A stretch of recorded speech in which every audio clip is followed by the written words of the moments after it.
Welcome back to your Good Taxes training for 2017.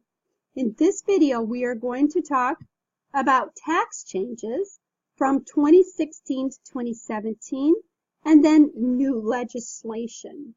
So let's take a look at some tax changes.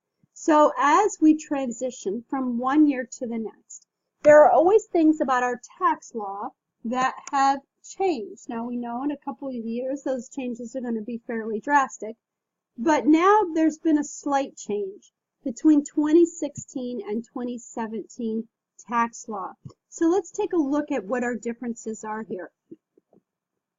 So in 2016, these were the amounts of our standard deductions, and every year with inflation we see these amounts rise, and so just naturally we would expect that they would rise from 2016 to 2017. And they have done as we would expect. They have risen.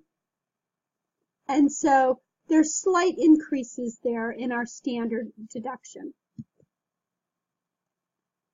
The additional standard deduction has remained fairly stable. The increase that our blind or elderly individuals see is based primarily on the basic standard deduction. Now our exemption stayed the same. It remained at $4,050. And let's take a look on the tax form where we can see all of these amounts. So here's the standard deduction. They give you a little bubble on every tax form, a little bubble telling us what the standard deduction amounts are depending on the filing status. So those are all listed there. They also give us the amount of the exemption amount. And so on line 42, it gives us the exemption amount. So as we compare from last year to this year, we can see that for the most part, we've seen an increase in the standard deduction amounts, but not in the exemption. The exemption has remained the same. What causes these things to change is inflation. So the IRS makes these adjustments year after year for inflationary purposes. When there's not a lot of inflation, there's not a lot of change. We've been in, for now several years, a period of low inflation. So these numbers have just slightly crept up, ever so slightly, keeping up with inflation, but inflation is at such a small amount right now that they're not going to drastically increase. What changes have we seen in earned income credit? Well, the maximum on this has increased again over the years. And so we see an increase from 2016 with the maximum credit for 3 or more qualifying children being $6,318, 2 children $5,616, 1 $3,400, and no children $510. And these are the maximum amounts. Clients can receive earned income credit anything under this amount as well.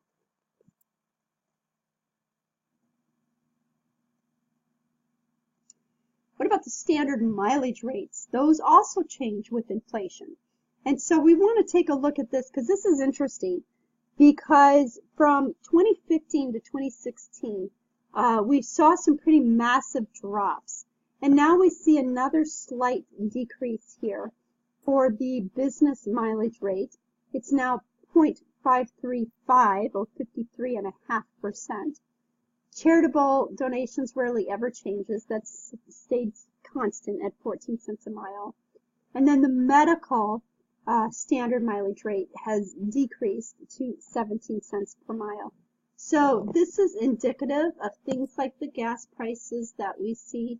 And so for a while there, I think it was in 2015, they really spiked. And so the rates followed suit and it spiked as well.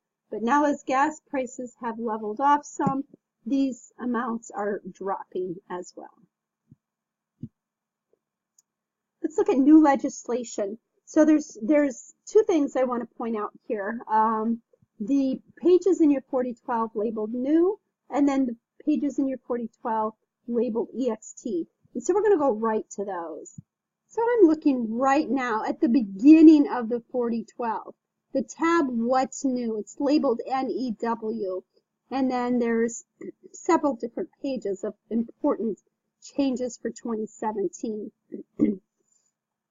First and foremost is the due date. The due date for filing a 2017 return is Tuesday, April 17th, because the 15th is on a Sunday, and then Emancipation Day is a legal holiday in the District of Columbia, and it is observed on April 16th. So we get a couple extra days there.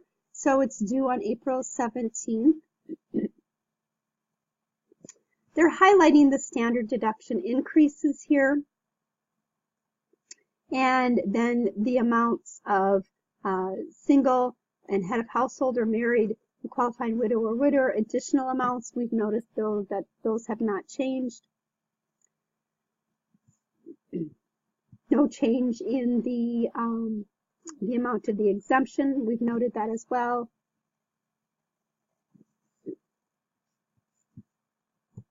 And then some other changes that we have seen as we've learned about the information.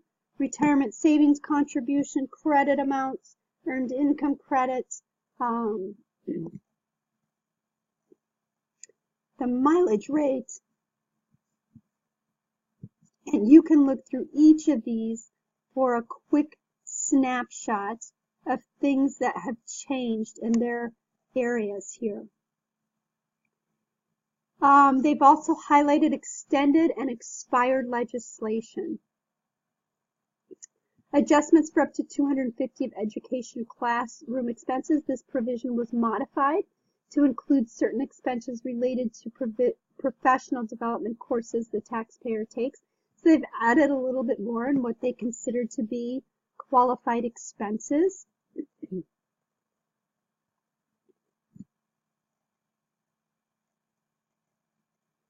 ACA has been changing, and that we know is going to come to an end. But for right now, we follow the legislative rules that it had been set up under originally.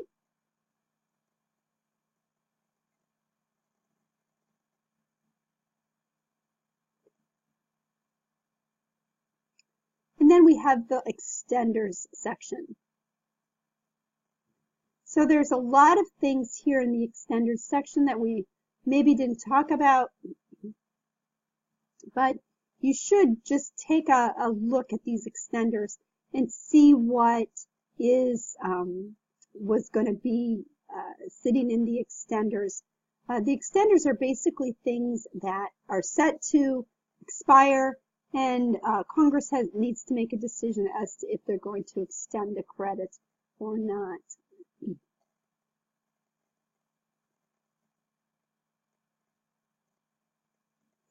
And then we're to tab A.